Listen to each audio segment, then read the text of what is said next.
I still remember the day Sarah moved in next door. She was everything you could want in a neighbor. Bright smile, always willing to lend a cup of sugar or grab your mail when you were out of town. She'd wave to me from her garden, her hands covered in dirt, a wide-brimmed hat perched on her head. We'd chat over the fence about the weather, about our jobs, about the little dramas of our quiet suburban street. She was the classic girl next door, the kind of person you'd trust with your house keys, your dog, even your kid. She felt safe. She felt normal. That was her greatest trick. The first odd thing happened about 3 months after she moved in. It was a Tuesday night, late. I was up working on a deadline when I heard a sound from her backyard. It was a dull thud, heavy and final. I peeked through my blinds. The floodlight on her back porch was on, casting long, dancing shadows. I saw Sarah, dressed in dark clothing, dragging a large, lumpy tarp across her lawn toward the back of her garden near the old oak tree. It was heavy. She was struggling. For a moment, our eyes met through the darkness. She froze. I quickly dropped the blinds, my heart pounding. What was I seeing? The next morning, I saw her tending her prize-winning roses right over that same spot. When she saw me, she just smiled and waved, as if nothing had happened. I told myself I was being paranoid. It was probably just a bag of fertilizer, or maybe she was redoing her landscaping at a weird hour. I convinced myself it was nothing. Then the disappearances started. It began with Mr. Henderson, the grumpy old man from down the street. He was known for his loud arguments and constant complaints. One day, he was just gone. His newspapers piled up on his porch, his prize-winning poodle yapped endlessly from inside his empty house. The police came, asked a few questions, and left. A week later, it was a young woman, a delivery driver who had argued with someone on our street about a missing package.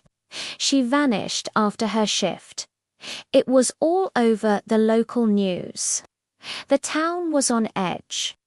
People started locking their doors earlier. Parents kept their kids inside after dusk.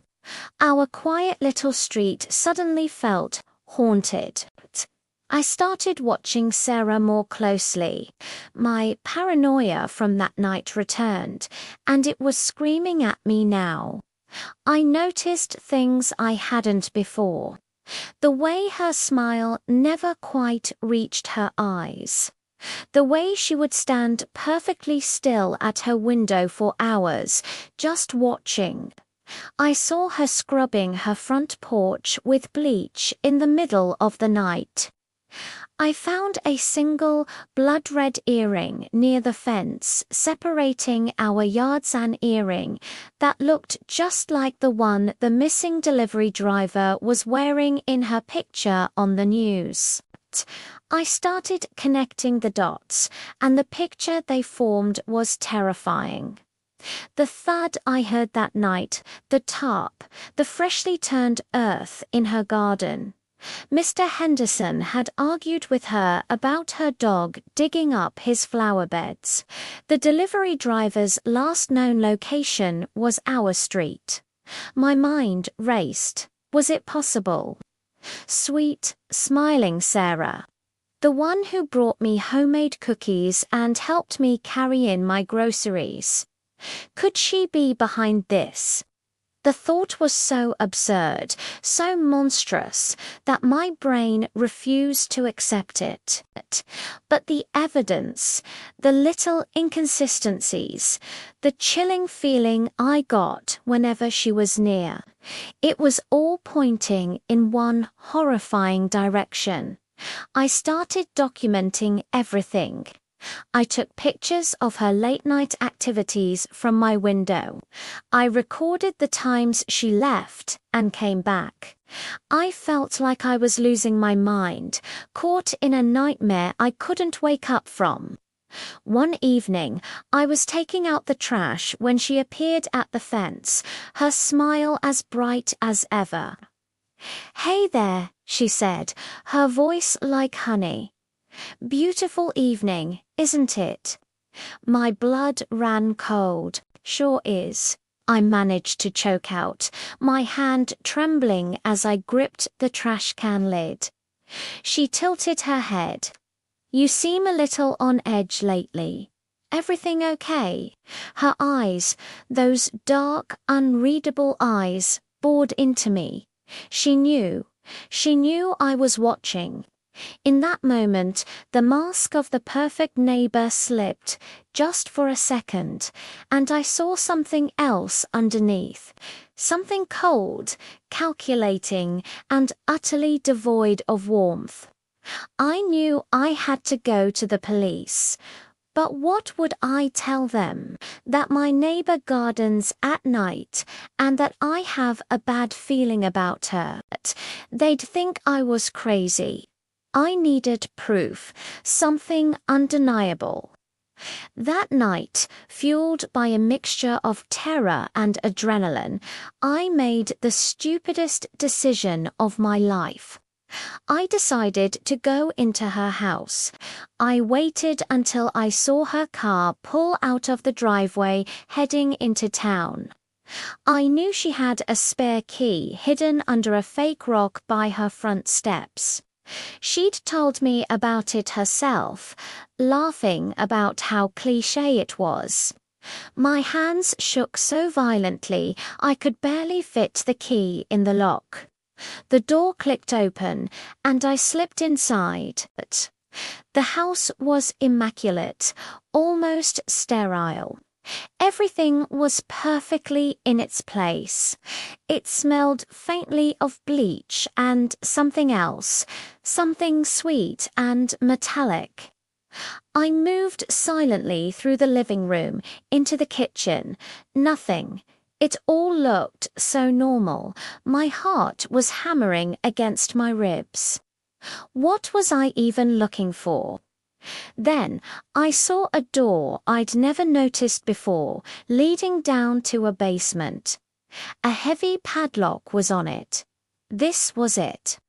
I had to know what was down there. I found a crowbar in her garage and, with a surge of strength I didn't know I possessed, I pried the lock off the door.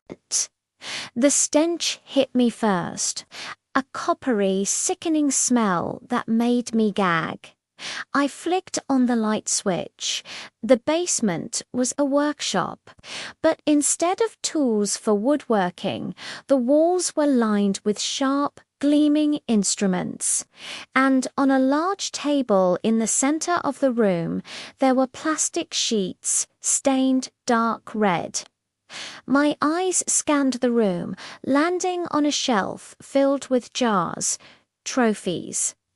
Inside each jar was a small, personal item, a watch that looked like Mr. Henderson's The Delivery Driver's ID badge, and a dozen other items from people I didn't recognize.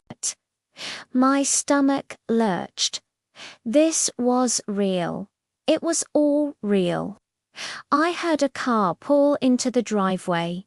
Sarah was back. Panic seized me. There was no way out. The basement had no other exit. I scrambled to find a place to hide, my mind screaming.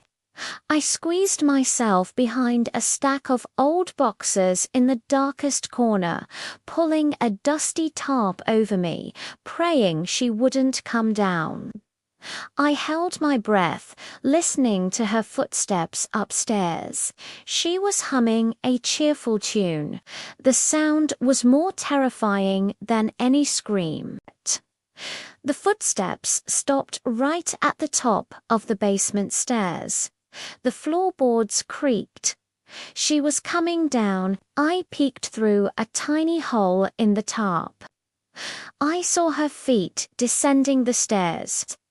She stopped at the bottom, her head turning slowly as she surveyed the room. She saw the broken lock on the floor. Her humming stopped. The silence that followed was absolute and 1,000 times more frightening. She took a slow, deliberate step into the room, then another. She knew someone was there. Her eyes, cold and predatory, scanned the shadows. She was hunting. I could feel her gaze sweeping over my hiding spot. I shut my eyes tight, praying for it to be over. Then I heard her whisper, her voice chillingly calm. "I know you're in here. You know, I've been getting tired of this neighborhood anyway. Too many nosy people." She laughed, a low, empty sound that echoed in the concrete room. "You shouldn't have come into my house. Now you get to be part of the collection." My heart stopped. This was it. This was how I was going to die. But then a flicker of defiance sparked within me. I wasn't going to be another trophy on her shelf. As she got closer, I braced myself, my hand gripping a loose brick from the floor next to me. Just as she reached out to pull the tarp away, I burst out from my hiding spot, swinging the brick with all my might. It connected with her arm, and she cried out in surprise and pain. I didn't wait to see what happened next. I scrambled up the stairs, burst out of the house, and ran. I didn't stop running until I collapsed on my own lawn, gasping for breath, screaming for help. Lights flicked on in the houses around us. People came out onto their porches, staring. And then I saw her, standing in her doorway, a trickle of blood running down her arm, her face a mask of pure, unadulterated fury. The charade was over. The girl next door was gone, and in her place stood a monster. The police arrived minutes later, but the memory of her eyes, promising a world of pain, is something that will never leave me. Even now, years later, I check my locks 3 times before I go to bed, because you never really know who's living right next door. Thanks for listening to my story. If you found this chilling, make sure to hit that subscribe button for more true horror tales. Stay safe out there.